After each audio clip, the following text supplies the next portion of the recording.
আল্লাহ জান্নাতীদেরকে ডেকে বলবেন, ও জান্নাতীরা, এই কোরআনে আমি নাজ নেয়ামতের যা বলেছিলাম সব বুঝে পাইছো?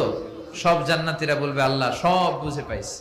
এক জান্নাতি হাত তুলে বলবে, আল্লাহ পাই নাই। সবাই কয় পাইছি, একজন কি কয়?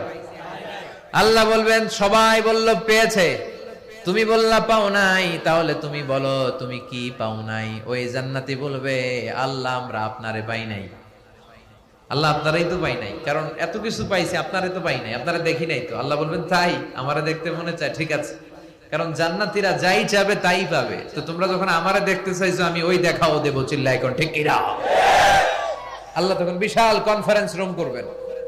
ওই রুমের ভিতরে, ওই হলের ভিতরে আল্লাহ সবাইকে বসার সুযোগ দিবেন, জান্নাতীদেরকে, এবং সেখানে আল্লাহ তাআলা নিজের সৌন্দর্য, নিজের নূরের তাজাল্লি জান্নাতীদের কাছে প্রকাশ করে দিবেন। জান্নাতে চলে গেল, একবার জোরে বলা যাবে কি মারহাবা।